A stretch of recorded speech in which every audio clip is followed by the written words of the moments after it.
আসসালামু আলাইকুম রহমতুল্লাহ। এমকে যেমন রচিত easy plus hand note and shortcut সাজেশনের পক্ষ থেকে আপনাদের স্বাগত। আজকের ক্লাসে আলোচ্য বিষয় যে সমস্ত শিক্ষার্থীগণ ফিনান্সিয়াল ম্যানেজমেন্ট পরীক্ষা দিবেন তাদের উদ্দেশ্যে শর্টকাট সাজেশন এবং কিছু পরামর্শ। শিক্ষার্থীগণ, ফিনান্সিয়াল ম্যানেজমেন্ট সাবজেক্টটি খুবই সহজ, কারণ এখানে ছোটো একটা সিলেবাস দেওয়া হয়েছে। এই সিলেবাসে আছে মাত্র 7টি অধ্যায়। 7টি অধ্যায় থেকে বি পার্টে আপনার 8টা প্রশ্ন করা হবে, আর সি পার্টে আটটা প্রশ্ন করা হবে। তার মানে প্রত্যেকটা অধ্যায় থেকে আপনার অবশ্যই বি পার্ট এবং সি পার্ট 2 সেট করে প্রশ্ন আসবে, বরং যে কোনো একটা অধ্যায় থেকে 2 সেট প্রশ্ন হবে। আর সেই অধ্যায়টা হলো 5 নম্বর অধ্যায়। 5 নম্বর অধ্যায় থেকে 2 সেট প্রশ্ন আসে, থিওরি এবং ম্যাথ মিলায়। প্রত্যেকটা অধ্যায়ের সাজেশন আমার বইয়ে আমি সব পেজ নম্বর সহ দিয়ে দিছি।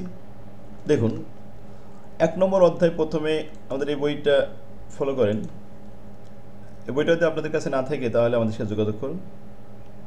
দেখুন, 1 নম্বর অধ্যায় এটা 100% থিওরি, এখানে কোনো ম্যাথ নাই।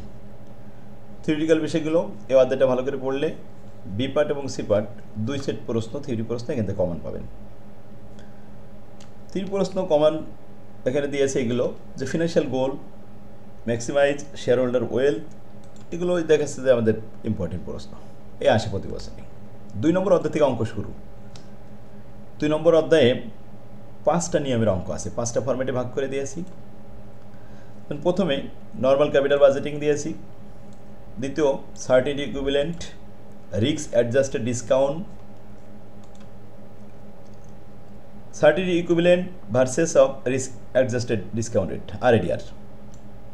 প্রবাবিলিটি ডিস্ট্রিবিউশন থেকেও অঙ্ক আসবে, ডিসিশন টিডি এবং সিএপিএম। এই 5টা ফরম্যাটের অঙ্ক যদি আপনি 5টা দেখেন, প্রথম ফরম্যাটটা একটু এবছরে ইম্পর্টেন্ট কম, দ্বিতীয় ফরম্যাটটা বেশি ইম্পর্টেন্ট, দ্বিতীয়, তৃতীয়, চতুর্থ এবং পঞ্চম। দেখেন, এক নজর একটু দেখেন, এই যে 5টা ফরম্যাট, 5টা ফরম্যাটের অঙ্ক আলাদা আলাদা করে দেওয়া হয়েছে। এখন আপনি নর্মাল থেকে একটা অঙ্ক করেন, সার্টেন ইকুইভ্যালেন্ট থেকে একটা অঙ্ক বা 2টা অঙ্ক করেন, প্রবাবিলিটি ডিস্ট্রিবিউশন থেকে দেখে যান, ডিসিশন ট্রি এবং সিএপিএম। যেহেতু প্রশ্ন বিগত সালের বোর্ড প্রশ্ন রিপিট করছে না, এই নিয়মের মধ্যেই দিচ্ছে, নিয়ম ফলো করতেছে, সেহেতু আপনার উচিত প্রত্যেকটা নিয়ম একটু দেখে যাওয়া, কোনো নিয়ম বাদ দেওয়া যাবে না। তারপরেও ইম্পর্টেন্ট ফরম্যাটগুলো আমি এখানে দেখাচ্ছি, এগুলো একটু খেয়াল করেন। কোনো প্র্যাকটিস করার জন্য আমি যেমন কাছে 5 নম্বর ফরম্যাটটা, এখান থেকে আপনি 2টা বা 3টা অঙ্ক যে সাজেশনে দিয়েছি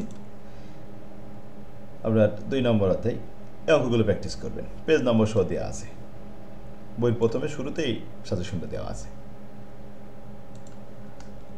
তো 5টা নিয়মে যদি আপনি 10টা অঙ্ক করেন, তাহলে তো প্রথম অধ্যায়তে, দ্বিতীয় অধ্যায় থেকে আমরা বি পার্ট এবং সি পার্ট 2 সেট প্রশ্ন নির্ভুল অ্যান্সার করতে পারবো।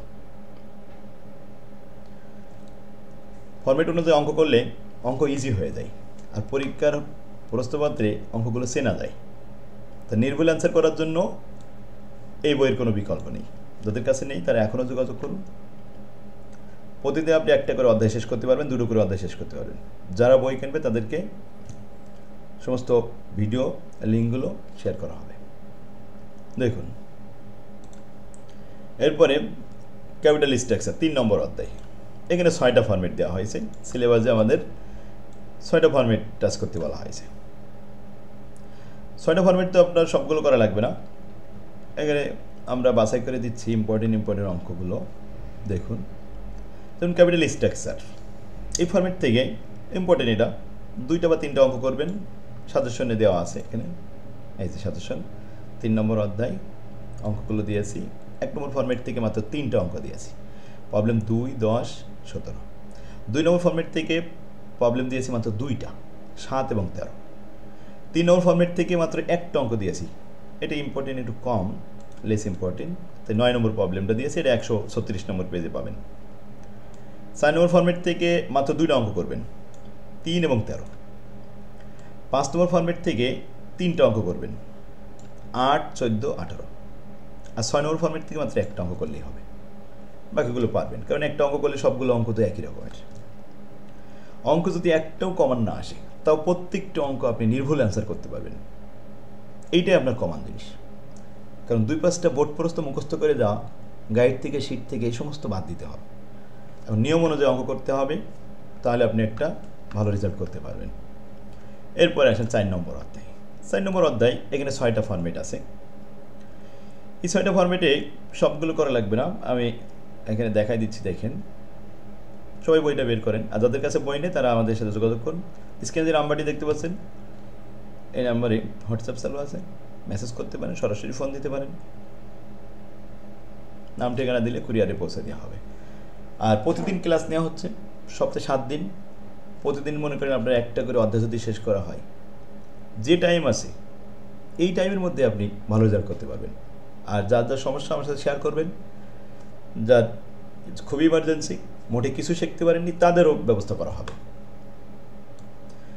6টা ফরম্যাট, এর মধ্যে অল্টার মডেলে আপনি একটা অঙ্ক করলে সবগুলো পারবেন। গর্ডন মডেল, একই জায়গায় সব অঙ্কগুলো দেওয়া আছে, একটা অঙ্ক করলে সবগুলো পারবেন। এমএম মডেলে 4টা রিকোয়ারমেন্ট, তো একটা অঙ্কে 4টা রিকোয়ারমেন্ট করলে যে কোনো অঙ্ক আপনি এই 4টা রিকোয়ারমেন্ট করতে পারবেন। ডিভিডেন্ড পলিসি, ডিসিশন, এখন ডিভিডেন্ড ডিসিশন এটা লেস ইম্পর্টেন্ট, এটা লাগে না। শেয়ার রিপার্সেস এগুলো দরকার নেই। ইম্পর্টেন্ট আছে 6 নম্বর, স্টক ডিভিডেন্ড, স্টক স্প্লিট এবং স্টক রিভার্স স্প্লিট। এই 6 নম্বর ফরম্যাট থেকে টাচ করবে অঙ্ক। তাহলে 1, 2, 3 এবং 6, ব্যাস এই অঙ্কগুলো করলেই তো আপনি ডিভিডেন্ড পলিসি থেকে বি পার্ট একটা কমন পাচ্ছেন, সি পার্ট একটা কমন পাচ্ছেন। তাহলে মিস করবেন কেন? সুন্দর করে সাজানো একটা বই, ফরম্যাট আকারে। আপনার এইটাই তো দরকার। কয় টাকায় বা দাম? টাকা দিয়ে যদি বই কিনতে হয় তাহলে একটা ভালো বই কিনবেন। পরবর্তীতে আপনারা সিদ্ধান্ত নেবেন একটা ভালো বই এবং একজন ভালো শিক্ষকের শরণাপন্ন হবেন। এই দুইটার সমন্বয়ে একটা ভালো রেজাল্ট হয়। ভালো রেজাল্ট করতে হলে প্রথম শর্ত হলো একটা ভালো বই আপনার কাছে থাকতে হবে, যে বইটা সাজানো গোছানো সুন্দরভাবে দেখলে খুব সহজে আয়ত্ত করতে পারেন। মেন বিষয় হচ্ছে আপনি এই ডিভিডেন্ড পলিসিতে কয় ধরনের অঙ্ক আছে, এইটা যদি আপনি প্রথমে জানতে পারেন তাহলে তো আপনার 50% এখানে ক্লিয়ার হয়ে যাচ্ছে। কোনটা পারেন আর কোনটা পারেন না সেটাও আপনি ফাইন্ড আউট করতে পারছেন। আর যদি সামান্য সেটাও এলোমেলো অঙ্ক দেওয়া থাকে, কোনটা পারেন আর কোনটা পারেন না, কয় রকমের অঙ্ক আছে এটাই তো আপনার মাথায় নেই, তখন আপনি প্রশ্ন চিনতে পারেন না। এই জন্য ভালো ফলাফলের জন্য প্রথম শর্ত হলো এই ফরম্যাট আকারে একটা বই আপনাকে রাখতে হবে কাছে। একটা ভালো বই একজন শিক্ষকের মতো ভূমিকা রাখে শিক্ষার্থীর কাছে। যাক, আমরা 4 নম্বর অধ্যায়টা দেখলাম। কয়টা ইম্পর্টেন্ট দিয়েছি? 1, 2, 3 আর 6 নম্বর। ক্লিয়ার? এখান থেকে ইনশাল্লাহ থাকবে। নেক্সট 5 নম্বর অধ্যায় চলে আসেন। 5 নম্বর অধ্যায়ে 6টা ফরম্যাট আছে, কিন্তু মজার বিষয় হলো এই 6টা ফরম্যাটের ভিতরে শুধুমাত্র 4 নম্বর ফরম্যাটটা ইম্পর্টেন্ট। 3 এবং 4, 3 নম্বরটা যদি আসে 4 মার্কে দিতেও পারে, লেস ইম্পর্টেন্ট দাও, বাকিগুলো করা লাগবে না। সাধারণত বিগত সালে যে প্রশ্নগুলো আসছে বা এই বিগত অভিজ্ঞতার আলোকে এটা বলা যায় যে আমি এখানে 6টা ফরম্যাটে আলাদা করে দিয়েছি, শুধুমাত্র 4 নম্বর ফরম্যাটটা করবেন। আর এই অধ্যায় থেকে থিওরি আসে। এই 5 নম্বর অধ্যায় সিলেবাসটা একটু টপিক্স বড়, এই জন্য এই অধ্যায় থেকে 2টা প্রশ্ন আসে, বি পার্টে 2টা, সি পার্টে 2টা, থিওরি এবং ম্যাথ। এখানে থিওরি অনেক বেশি, এই অধ্যায়টা বড়। যেমন দেখেন, আমরা শুধুমাত্র ইম্পর্টেন্ট দিয়েছি কোনটা? 4 নম্বর ফরম্যাটটা। এটা করলে এনাফ।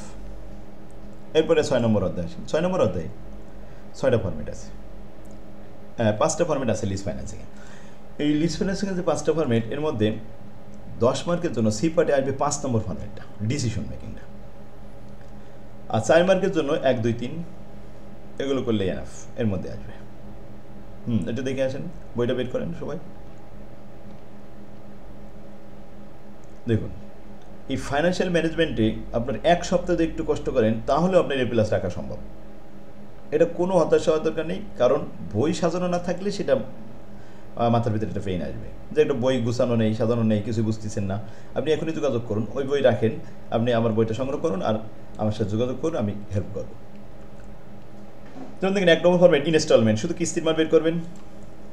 লোন অ্যামোর্টাইজেশন শিডিউল 2 নম্বরে, আর 3 নম্বরে present value of the lease option, present value of the borrow and buying option, আলাদা আলাদা সেপারেট 1, 2, 3, 4 এগুলো সব 4 মার্কের জন্য। আর ডিসিশন মেকিং যেটা, এইটাই মূলত আমাদের 10 মার্কের জন্য। ডিসিশন মেকিং থেকে আপনি 2টা বা 3টা অঙ্ক করবেন, আর 1, 2 থেকে একটা একটা করে অঙ্ক করবেন, যেমন আমি এখানে সাজেশনে দিয়েছি, দেখেন এসে 6 নম্বর অধ্যায়। প্রথমে ম্যাথ দিয়েছি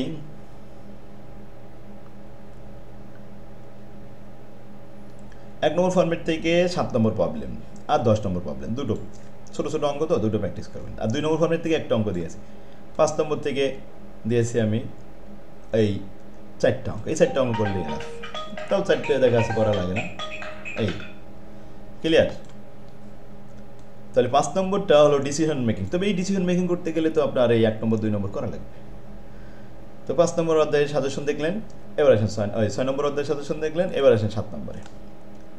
7 নম্বর খুবই সহজ একটা চ্যাপ্টার, ওয়ার্কিং ক্যাপিটাল। 3টে ফরম্যাটে ভাগ করা হয়েছে। তো এইটা সব থেকে সহজ অধ্যায়। আপনার 1 ঘন্টা হয়তো বা লাগবে এই অধ্যায়টা শেষ করতে, 1 ঘন্টা বা 2 ঘন্টা।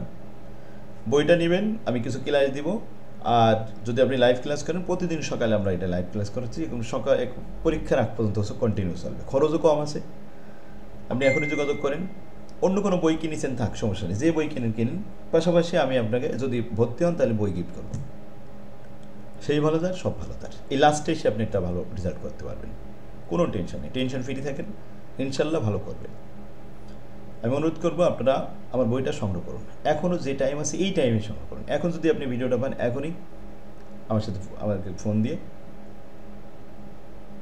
ঠিকানা দিবেন, আপনার বইটা পৌঁছে দেবো। এই যে এই 3টে ফরম্যাটের মধ্যে 1 নম্বরটা ভেরি ইম্পর্টেন্ট। প্রথমে 1 নম্বর ফরম্যাট থেকে আমাদের বিপার্ট সিপার আসবে। পাওয়ামেল মডেল এখান থেকেও দিতে পারি, আর রেশিও অ্যানালাইসিস। তো প্রথমে 1 আর 2, এই 2টা ইম্পর্টেন্ট, এখান থেকে আসবে ইনশাল্লাহ।